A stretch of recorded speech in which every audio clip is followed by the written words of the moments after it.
एक जो दूसरा क्वेश्चन है,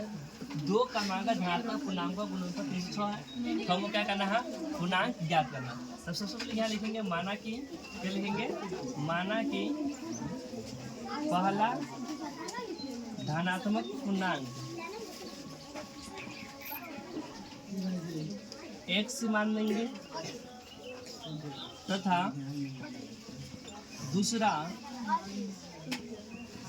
धनात्मक पूर्णांक क्या मान देंगे, तो हम x प्लस 1 मान देंगे। क्रमागत मतलब होता है लगातार, तो माना कि पहला धनात्मक पूर्णांक x तथा दूसरा धनात्मक पूर्णांक मान देंगे x प्लस 1। यहाँ कर रहा है क्या, सबसे पहले प्रश्न यहाँ लिखेंगे, प्रश्न से करा दो क्रमागत धनात्मक पूर्णांक का गुणनफल, दो जो लगातार हम अति है उसका गुणनफल कितना है, 306। दोनों का जो गुणनफल है x प्लस 1 बराबर 306। यह कहना दी दो लगातार धनात्मक पूर्णांक, दो लगातार पहला x माने है, दूसरा कभी मान दे x प्लस 1, तो x प्लस 1, इसका दोनों का जो गुणनफल है कितना दिया हुआ, 306, तो 306 x से x गुणा करेंगे तो x स्क्वायर प्लस x से x गुणा करेंगे तो x आएगा बराबर 306, x square plus x 306 plus में जाएगा तो क्या जाएगा माइनस में 306 बराबर में क्या हो जाएगा 0। अब हमको गुणनफल ज्ञात करना। सबसे पहले x आया पूछ रहे, इसका मतलब एक होता है 1 से 306 गुना करेंगे तो कितना आएगा 306, तो 306 को हम लोग क्या करेंगे, लसक करेंगे, लसक करेंगे कितना लाना है, x ला रहे हैं, तो क्या करेंगे दूसरा लसक करेंगे, सबसे पहले 2 से लगता है तो 15 गुना 30 2 तिहाई 6, आप क्या लगेगा 3 से लगेगा, 3 पचे 15 और 3 एकम 3, फिर 3 से 17 तिहाई 51, 3 गुना 6 6 3 तिहाई 9 9 गुना 18, 18 में से 17 गया तो क्या आ जाएगा 1। यहाँ लिखेंगे x स्क्वायर प्लस 18 माइनस क्या लिख देंगे 17, x माइनस 306 बराबर में 0। अब यहाँ लिखेंगे x स्क्वायर प्लस 18, यहाँ क्या x है तो x माइनस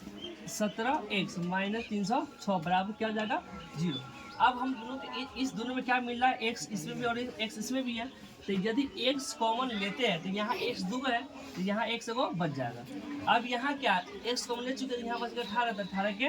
18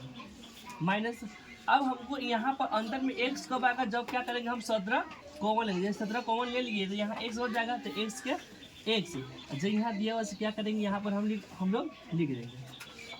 अब यहाँ लिखेंगे x प्लस 18 एक इस दोनों से रहेगा, तो x प्लस 18 एक लिख देंगे और x माइनस 17 क्या कर देंगे एक लंग हम लिख देंगे। तो यहाँ लिखेंगे x प्लस 18 बराबर क्या लिखेंगे 0 और x माइनस 17 बराबर क्या लिखेंगे 0। x बराबर प्लस 18 हो जाएगा तो क्या जाएगा माइनस 18 और x बराबर माइनस 17 हो जाएगा तो क्या जाएगा प्लस में 17। तो यहाँ लिखना है, इसीलिए पहला धनात्मक पूर्णांक क्या लिखेंगे, पहला धनात्मक पूर्णांक, तो पहला धनात्मक पूर्णांक हम लोग क्या माने x माने, तो हम लोग का x कितना आ गया 17, तो 17 के 17। अब लिखेंगे दूसरा धनात्मक पूर्णांक, तो दूसरा धनात्मक पूर्णांक जो आया है कितना आया है, तो यहाँ माने x प्लस 1, तो x प्लस 1, तो x कितना 17 है, 17 में जो क्या आ जाएगा 18, तो हम लोग यहाँ क्या दिया हुआ माइनस 18 है, तो माइनस में तो यदि तो कुछ होता ना तो क्या लिख देंगे, यहाँ पर माइनस वाला क्या लिख देंगे असंभव। तो यहाँ आ गया पहला धनात्मक पूर्णांक 17 और दूसरा धनात्मक पूर्णांक क्या हो जाएगा x प्लस 1, तो हमको x कितना है 17 आया, तो 17 और 1 कितना 1 17 1 कितना हो जाएगा 18।